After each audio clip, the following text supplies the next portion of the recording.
전능하사 천지를 만드신 하나님 아버지를 내가 믿사오며 그 외아들 우리 주 예수 그리스도를 믿사오니 이는 성령으로 잉태하사 동정녀 마리아에게 나시고 본디오 빌라도에게 고난을 받으사 십자가에 못 박혀 죽으시고 장사한 지 사흘 만에 죽은 자 가운데에서 다시 살아나시니 하늘에 오르사 전능하신 하나님 우편에 앉아 계시다가 저희로서 산 자와 죽은 자를 심판하러 오시리라. 성령을 믿사오며 거룩한 문풍회와 성도가 서로 교통하는 것과 죄를 사하여 주시는 것과 몸이 다시 사는 것과 영원히 사는 것을 믿사오나이다. 아멘.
영광의 주 곧 우리 주 예수 그리스도에 대한 믿음을 너희가 가졌으니 사람을 차별하여 대하지 말라. 만일 너희 외당에 금가락지를 끼고 아름다운 옷을 입은 사람이 들어오고 또 남루한 옷을 입은 가난한 사람이 들어올 때에 너희가 아름다운 옷을 입은 자를 눈여겨보고 말하되 여기 좋은 자리에 앉으소서 하고 또 가난한 자에게 말하되 너는 거기 서 있든지 내 발등상 아래 앉으라 하니 너희끼리 서로 차별하며 악한 생각으로 판단하는 자가 되는 것이 아니냐. 내 사랑하는 형제들아 들을지어다. 하나님이 세상에서 가난한 자를 택하사 믿음에 부유하게 하시고 또 자기를 사랑하는 자들에게 약속하신 나라를 상속으로 받게 하지 아니하셨느냐. 너희는 도리어 가난한 자를 없애려겠도다. 부자는 너희를 억압하며 법정으로 끌고 가지 아니하느냐. 그들은 너희에게 대하여 일컫는가 그 아름다운 이름을 비방하지 아니하느냐. 너희가 만일 성경에 기록된 대로 내 이웃 사랑하기를 내 몸과 같이 하라 하신 최고의 법을 지키면 잘하는 것이 아니라 만일 너희가 사람을 차별하여 대하면 죄를 짓는 것은 율법이 너희를 범법자로 정하리라. 아멘. 기도하겠습니다. 은혜로우신 아버지 하나님, 성령을 이종에게 특별히 충만하게 하시고 이 시간 이 강단에서 생수가강같이 흐르게 하옵소서. 메마른 세상에 우리의 영혼이 가라지 않게 하시고 이 시간 하나님께서 우리에게 주시는 생명의 말씀으로 우리의 영혼이 살지게 하옵시고 이 시간 그런 충만한 은혜가 이 작은 예배당 안에 가득하게 하옵소서. 예수님 이름으로 기도하옵나이다. 아멘. 지금 우리 시대는 탈종교의 시대를 살고 있습니다. 우리는 그리스도인이기 때문에 교회가 겪는 위기를 경험하지만 지금 선진국에서 우리나라에서 마찬가지로 종교에 대한 전반적인 관심이 사라지고 있습니다. 왜 사람들이 종교에 대해서 관심을 갖지 않는가 하는 것은 연구의 대상이 되고 있습니다. 교회를 떠난 사람들에 대한 연구 중에서 우리가 주목해야 하는 사람들이 있는데 교회를 떠나는 이유가 다양하죠. 그런데 첫 번째는 원래는 신앙이 좋고 신앙 체험하고 성령 체험을 하고 이제 그런 사람들인데 우리 삶이 아주 유동성이 많잖아요. 직장을 따라간다든지 또 뭐 집을 따라간다든지 뭐 이렇게 되는 게 아무리 믿음이 좋은 사람도 아파트가 저기 동탄에 당첨이 됐으면 서울에서 동탄을 어떻게 오가를 했어요. 그러니까 동탄으로 이사 가면 거기 가서 교회를 이렇게 잘 정착하고 다니면 좋은데 낯선 곳이니까 가서 정착하지 못하고 이렇게 또 한 2, 3몇 번 하고 나다 보면 그냥 교회를 정착하지 못하고 신앙을 잃어버리는 경우가 있습니다. 그래서 원래는 신앙이 좋은 분이었는데 이런저런 생활 환경 뭐 이런 것들 때문에 교회하고 멀어진 사람들이 있습니다. 이런 분들은 기회가 되면 다시 교회 안에 교회로 돌아올 가능성이 높은 사람들입니다. 근데 이제 어떤 이런 두 번째 부류는 교회 안에서 신앙생활을 잘 하다가 교회에서 부정적인 경험을 하고 교회에 대해서 실망하고 교회를 떠나가는 사람들입니다. 신앙생활을 굉장히 열심히 잘 하고 하나님 은혜도 받고 종교 신앙체험도 하고 그러고 살아갔는데 교회 안에서 일어나는 일들을 보니까 장로님들이 싸우고 재산 가지고 교회가 분열하고 목사님이 또뭐 이런저런 또 허물이 있고 그래가지고 교회가 이런 거 저런 것들을 보면서 교회가 왜 이래? 내가 아는 예수님하고 우리 현실의 교회는 너무 다르네. 그러면서 실망을 하고 교회를 떠나가 버리는 사람들도 있습니다.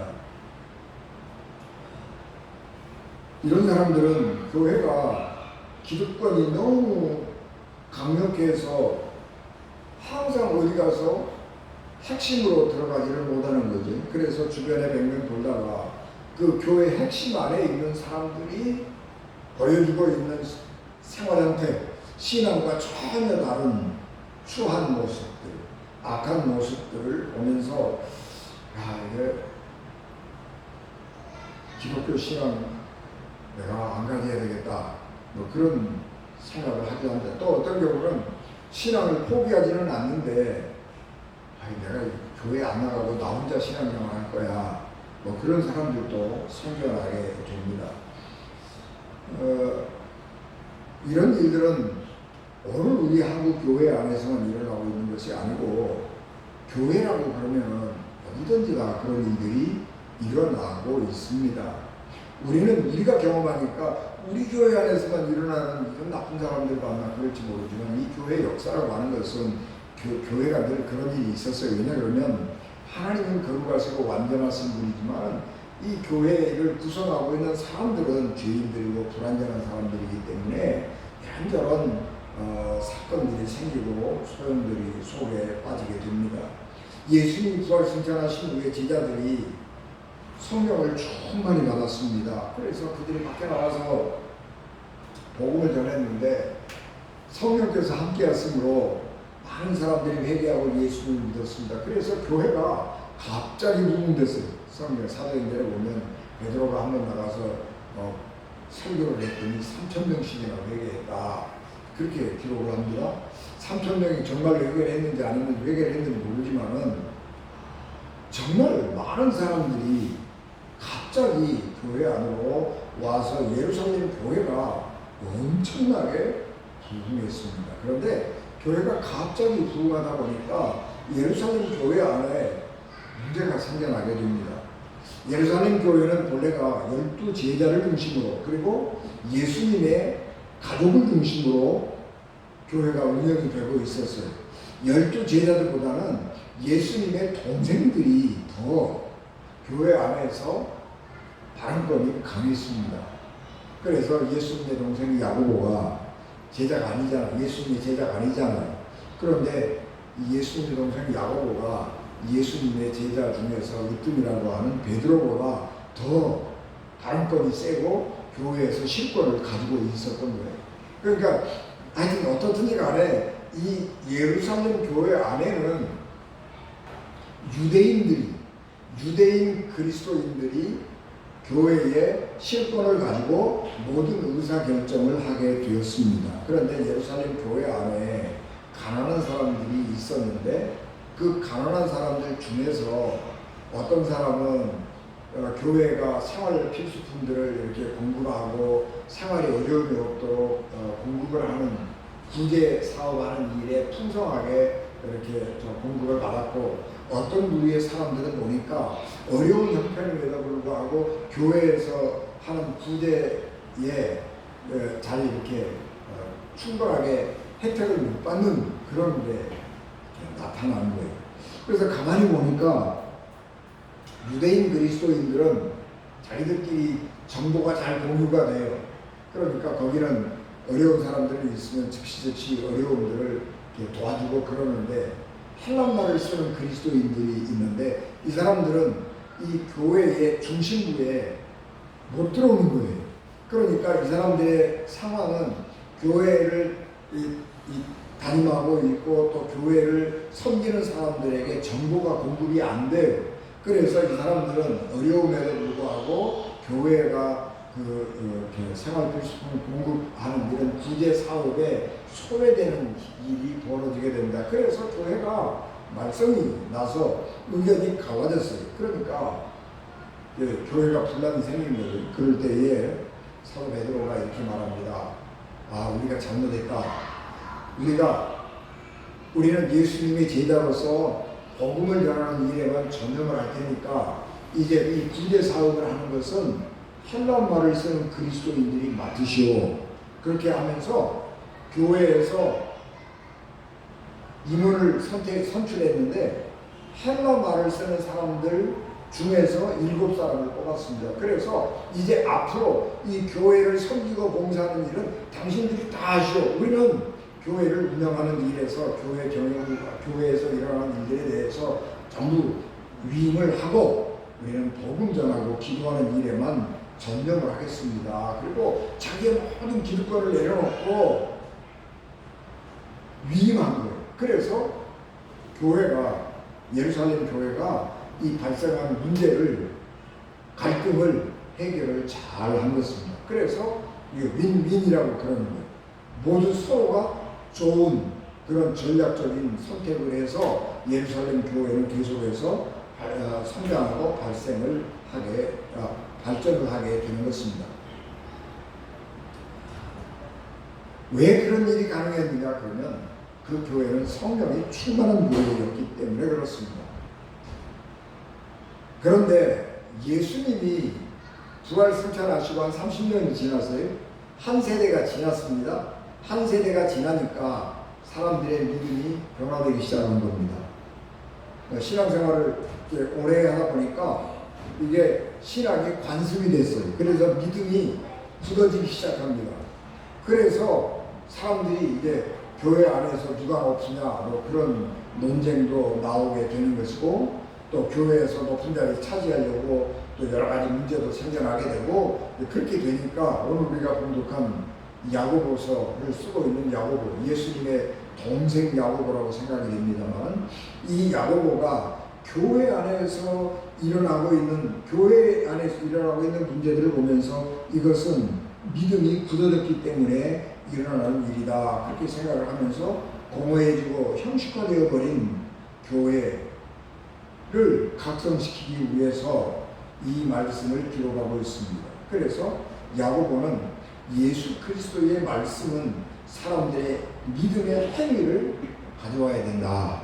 우리가 입으로만 예수 그리스도를 믿고 교회 안에서 높은 자리 차지하고 일어나는 자리 차지하고 그렇게 하면서 믿음의 실천은 없는 그런 믿음 생활을 하는 그리스도인이 되어서는 안 된다. 만약에 우리가 복음 안에서 살고 있다고 하면 우리의 삶에서 그 거룩한 복음의 본질이 삶에서 드러나야 한다라고 하는 것을 강조하고 있습니다.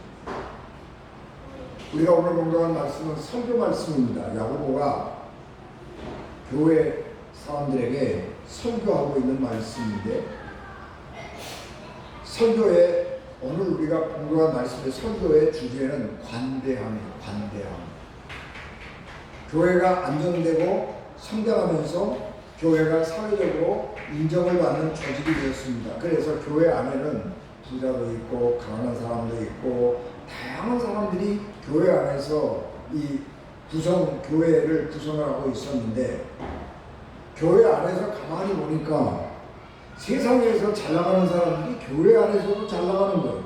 세상에서 돈 많이 벌고 높은 자리에 있고 새도 부리고 떵떵거리는 사람들이 교회 안에 들어와서도 여전히 새도 부리고 떵떵거리고 사는 거예요. 왜냐 그러면 교회가 세상에서 명성 있고 권세 있는 사람들의 도움을 받아야 할 필요가 많이 있지요. 돈 많은 사람이 교회에 들어와서 교회 헌금 많이 하면 교회가 재정적으로 넉넉해지니까 할 수 있는 게 많아지잖아요. 그러니까 돈 많은 사람을 대접하는 거죠. 세상에서 권세 있는 사람들이 교회 안에 들어오면은 교회가 어려운 일 나갈 때 그런 권세를 이용할 수가 있거든요. 그러니까 그런 권세 있는 사람들을 대접하는 거예요. 그러니까 교회 안에서 중요한 것은 믿음이 중요한 것인데, 믿음은 조금 이렇게 뒷전으로 밀리고 그가 세상에서 얼마나 잘 나가는 사람이냐라고 하는 것을 기준으로 삼아서 교회 안에서도 그 사람들을 높여주는 그런 일들이 많이 생겨나게 되는 것입니다. 그래서 교회가 믿음으로 운영되는 것이 아니고 회사가 운영되듯이 교회를 운영을 하는 일들이 생겨나게 되고, 그래서 교회 안에서 부자와 가난한 사람을 차별하는 일들이 일어나게 된 것입니다. 그래서 야고보는 이런 구체적인 상황들을 보면서 설교를 하는 거죠. 그리고 교회가 가지고 있는 태도를 비판하는 것입니다. 가난한 사람이 들어오고 부자가 들어오고, 예배드릴 때에 권세 있는 사람이 들어오고 권세 없는 사람이 들어올 때 사람들이 다 관심을 어디에다 두느냐 그러면 부자들에게, 세상에 권세 있는 사람들에게 관심을 두는 거죠. 그리고 가난하고 그냥 별볼 일 없는 사람들이 들어오면 관심을 안 주는 거예요. 그래서 교회와 세상이 같아져 버리는 거예요. 세상에서 잘 나가는 사람이 교회에서 잘 나가고, 세상에서 대접받는 사람이 교회에서 대접받고, 이런 상황이 일어나게 된 것입니다. 그래서 야고보는 이거는 잘못된 것이다 라고 분명하게 지적을 하는 것입니다. 왜 교회가 그렇게 하면 안 되느냐? 그 이유는 첫 번째는 하나님은 사람을 차별하지 않으시는 분이기 때문입니다.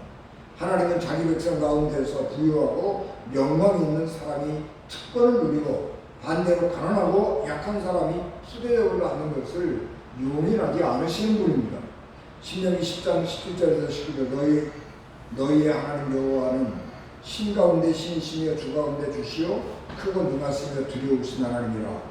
사람을 외모로 보지 아니하시며 뇌물을 받지 아니하시고 고아와 과부를 위하여 정의를 행하시며 나그네를 사랑하여 그에게 떡과 옷을 주시나니 너희는 나그네를 사랑하라. 전에 너희도 애굽 땅에서 나그네 되었음이니라. 하나님은 어떤 분이에요? 고아와 과부를 위하여 옳은 일을 하시는 분. 고아와 과부 그러면 고아와 과부의 부류를 말하는 것이기도 하지만, 고아와 과부는 사회적으로 가장 약한 사람을 부르는 대표 명사예요. 대명사예요. 그래서 고아와 과부를 위해서 정의를 행하시는 하나님이다 그러면 사회적으로 약자들을 위해서 공의를 행하시는 하나님이다, 그런 말씀입니다. 하나님은 사람을 외모로 보지 아니하시는데 사람들은 사람을 외모로 보면서 세상과 같이 사람들을 평가하고 대하는 것입니다. 하나님은 가난한 사람들을 특별히 사랑하십니다. 우리가 구약성경 레위기를 읽어보면 하나님이 가난한 사람들을 얼마나 사랑하시는지 그런 것을 보고 편애라고 그러는 거예요. 편애. 특별히 그 사람들만 사랑하는 거예요. 왜 그러냐 그러면 부자는요, 잘난 사람은요 도와줄 필요도 없어요. 내가 안 도와줘도 도와주겠다는 사람이 그냥 셌어요. 그런데 가난하고 약한 사람들은요 도와달라고 그래도 안 도와줘요. 전도서 읽어보시라고, 잠언 읽어보시라고. 가난한 사람은 불러도 친구가 대답도 안 하고 간다, 그런 말씀들이 있어요. 그런데 하나님은 세상이 멸시하고 친구들이 돌아보지 않는 그 사람들을 하나님은 특별히 편애하시고 그 사람들의 기도와 간구를 들어주십니다. 왜냐하면 세상에서 도와줄 사람이 없으니까 하나님이 도와주시는 거예요.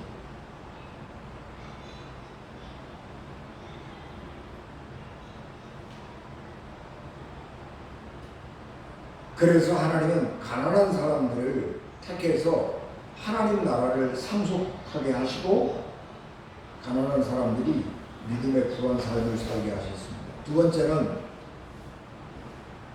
성령께서 예수님의 제자들에게 부활 승천하신 후에 성령을 주셨거든요. 성령을 주셨는데 그 성령을 받은 제자들이 나타난 현상 가운데 몇 가지가 있는데 그 중에 사람을 환대하는 능력이에요. 환대. 예수님께서 이 땅에 오셨을 때에 내가 뭐하러 이 세상에 왔느냐 그렇게 얘기하시면서 나는 세상을 가난하고 약한 사람들을 불러서 부유하게 하시려고 왔다, 그렇게 말씀하십니다. 누가복음 4장 18절 19절 주의 성령이 내게 임하셨으니 이는 가난한 자에게 복음을 전하게 하시려고 내게 기름을 부으시고 나를 보내사 포로된 자에게 자유를, 눈먼 자에게 다시 보게 함을 전파하며 눌린 자를 자유케 하고 주의 은혜의 해를 전파하게 하려 왔습니다 하였더니, 예수님께서 이 땅에 오셨는데 하나님께서 예수님에게 성령을 주셔서 하게 하신 게 뭐냐? 가난한 사람들에게 복음을 전해서 그들이 하나님의 은혜로 부유하게 하시기 위함이라고 말씀하신 것입니다. 누가복음 6장 20절 예수께서 눈을 들어 제자들을 보시고 이르시되 너희 가난한 자는 복이 있나니 하나님의 나라가 저희 있습니다. 여기 가난한, 마태복음은 심령이 가난한 자는, 마음이 가난한 자는 그랬는데 누가복음에서는 그냥 가난한 사람이에요. 가난한 사람을 하나님은 편애하시는 겁니다.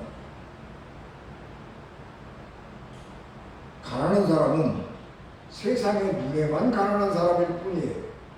하나님 앞에서는 믿음으로 부유하게 했습니다. 하나님은 왜 가난한 사람을 부르시냐 그러면 하나님께서 그 가난한 사람에게 믿음을 주시고 그 믿음으로 하나님의 그 부유함을 상속하게 하는 거예요. 그래서 세상에는 가난하게 보일지 모르지만 하나님께서 주시는 은혜가 그 사람 가운데 가득하기 때문에 하나님 눈에 보기에는 그 사람이 부유한 사람인 것입니다. 그런데 교회가 하나님의 눈으로 사람을 보는 것을 포기하고 세상의 눈으로 사람들을 보기 시작하는 거예요. 교회 안에서는 하나님의 이름이 높아져야 하고 교회 안에서는 하나님의 눈이 세상을 보는 눈이 되어야 하고 사람을 보는 눈이 되어야 하는데 교회가 하나님을 잊어버리고 세상의 눈을 가지고 세상의 평가 기준을 가지고 교회 안에 있는 사람들을 평가하는 것입니다. 그래서 교회가 타락하는 것입니다.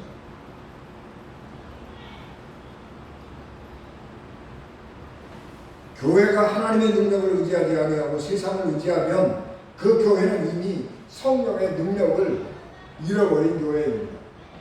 교회가 성령을 의지하지 아니하고 하나님의 말씀을 따라 행하지 아니하고 돈을 따라서 돈 가지고 문제를 해결하려고 하고 권세 있는 사람들의 권세를 의지해서 문제를 해결하려고 하면 그것은 이미 성령의 능력을 잃어버린 껍데기뿐인 교회가 되고 마는 것입니다.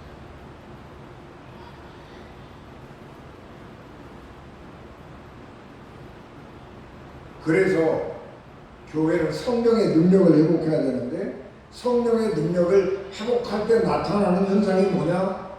환대하는 겁니다. 성령의 능력을 회복하려고 하면 우리가 가져야 될 삶의 태도가 환대하는 마음을 가져야 돼요.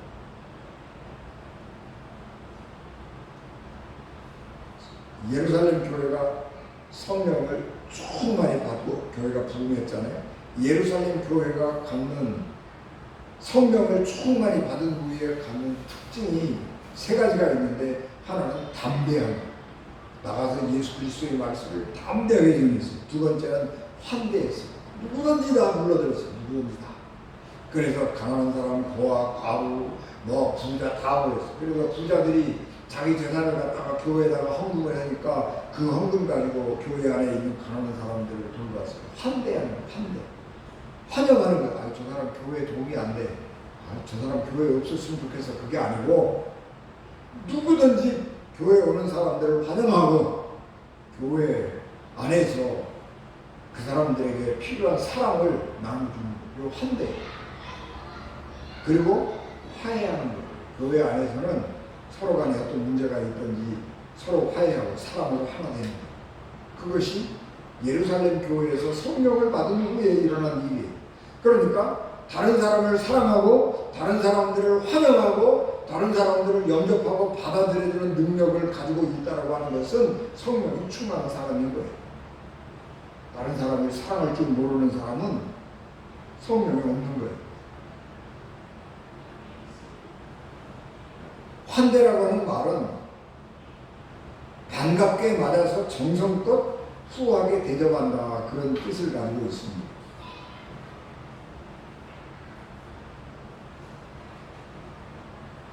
이 앤드류 포드라고 하는 사람은 환대는 손님에게 집중하는 능력이다. 환대란 손님이 자신의 영혼을 발견할 수 있는 공간을 창조해 내는 것이다. 환대는 다른 사람의 괴로움과 고통을 없애주는 것이 아니라 자신들의 외로움을 공유할 수 있다는 사실을 인식하여 돕는 것이다 라고 말했습니다. 여러분, 환대가 뭐냐 그러면 어떤 사람이 문제가 있어요. 근데 그 사람의 문제를 교회가 다 해결해 주는 것, 그런 게 아니고 어떤 사람이 문제를 가지고 아픔을 가지고 교회로 왔어요. 그럼 교회가 같이 아파해 주는 거예요. 얼마나 어려운지, 얼마나 아픈지 같이 아파하고 같이 기도하고 협력할 일이 있으면 협력하고 그러는 거예요. 돈을 쑥 줘가지고 돈으로 얼마 해결할 수 있어요? 내가 돈 줄게. 그건 환대가 아니에요. 그건 동정이에요. 동정. 환대라고 하는 것은 마음을 열고 네가 얼마나 아프냐, 얼마나 힘드냐, 그러면서 같이 아파하고 같이 힘들어하고 같이 기도하고 그 사람의 말을 들어주고, 그래서 교회에 오면 마음을 텅 열어놓고 마음이 편안하고 그런 곳이 되어야 하는 거지. 근데 교회 안에 들어왔는데 누가 나 흉볼까봐 자기의 아픔을 그냥 부족함을 꽁꽁 싸매고 감싸고 그러고 있다가 그냥 사람 만날까봐 예를 들고 그냥 슉 가버리고 이런 교회가 아니란 말이야. 교회는 사람들이 너무 포근하고 좋아서 오래 머무르고 싶은 것, 그런 곳이 되어야 되는 거예요. 그게 환대하는 교회예요. 헨리 나우에는 우리 사회가 점점 두려워하고 방어적이고 공격적인 사람들로 가득 차고 있는 것으로 보인다. 그래서 자기의 재산에 집착하고 언제나 적이 나타나 내게 해를 끼치리라고 하는 것을 예상하면서 주변 세상을 의심의 눈초리로 바라보는 경향이 있다. 그러나 여전히 우리에게는 그 적을 속력으로 바뀌고 형제애와 자매애가 형성되어 온전히 경험할 수 있는 자유롭고 두려움이 없는 공간을 만들어낼 소명이 있다. 그렇게 말했습니다. 여러분, 세상은 의심하잖아요. 누가 나한테 갑자기 와가지고 친절을 베풀어주면 두려워요. 저 사람도 뭐야? 왜 나한테 와서 저렇게 갑자기 친절하게 돼야지?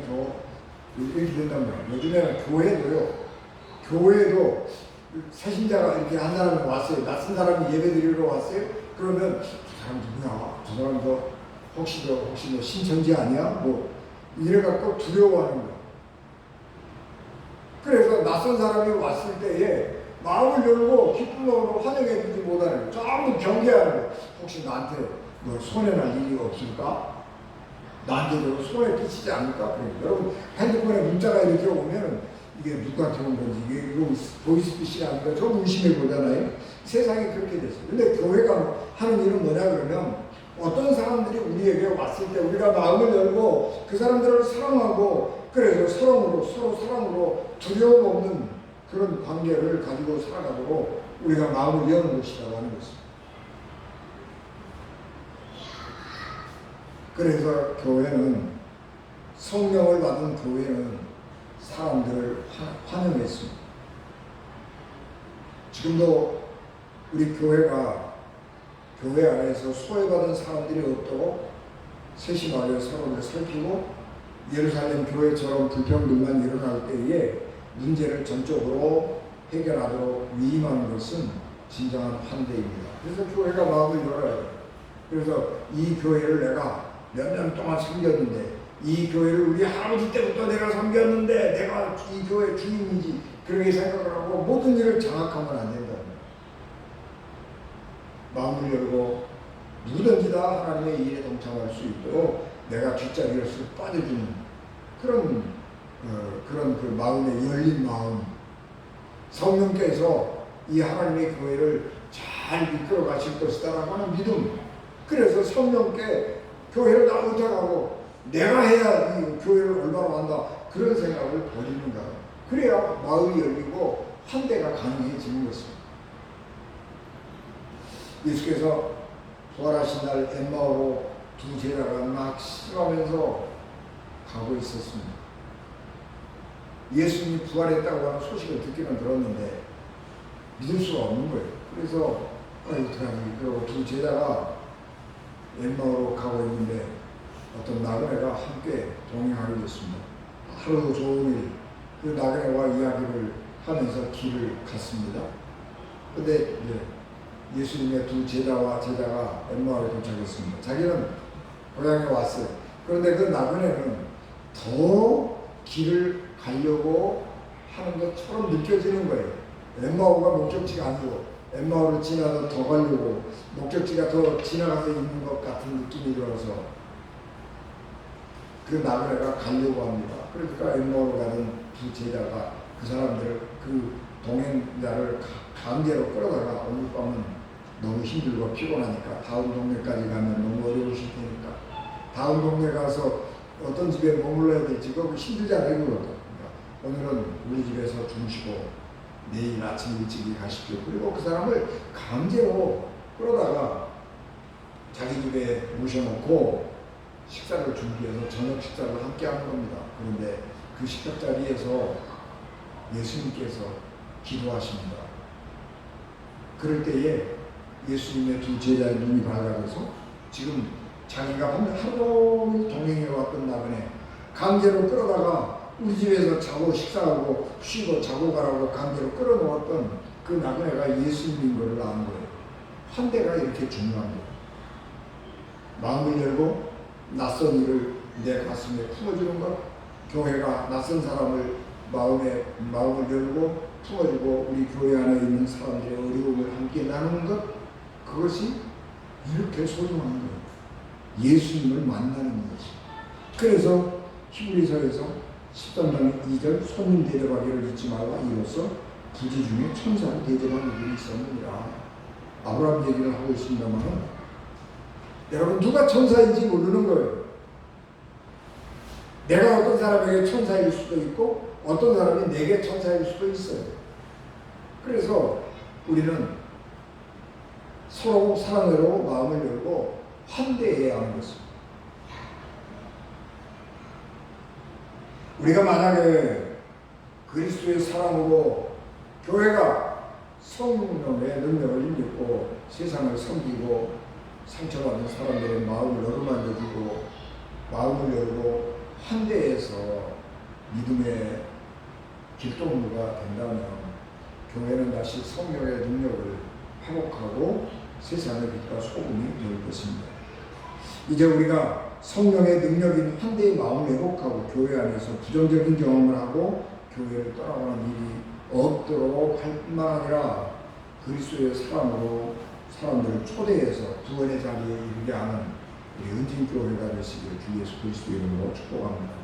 기도하겠습니다. 은혜가 충만하신 아버지 하나님, 은혜와 사랑을 감사합니다. 저희들을 기억하시고 우리의 마음을 성령께서 열어주시고 사랑으로 부드럽게 하시고 온유하고 겸손하게 하셔서 많은 사람을 가슴에 품고 그리스도의 사랑으로 껴안고 우리가 서로 아픔을 나누고 함께 믿음의 길을 가는 거룩한 주의 사람들 되게 하옵소서. 예수님 이름으로 기도하옵나이다. 아멘.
지금은 교회의 머리가 되시며 길이요 진리요 생명이 되셔서 우리를 하나님 나라로 인도하시는 예수 그리스도의 은혜와 죄인들을 구원하시려고 자기 아들을 십자가에 버리신 하나님 아버지의 극진하신 사랑하심과 성령님의 감동, 감화, 역사, 위로, 교통, 내게 주관하심 피값으로 세우신 우리 은진교회와 예배를 마치고 돌아가는 사랑하는 성도들 신령과 가정과 기업과 자녀들 위해 이제 막 세상에 새 생명 주신 연약한 생명 위에 지금부터 영원히 함께 하시기를 간절히 축원하옵나이다.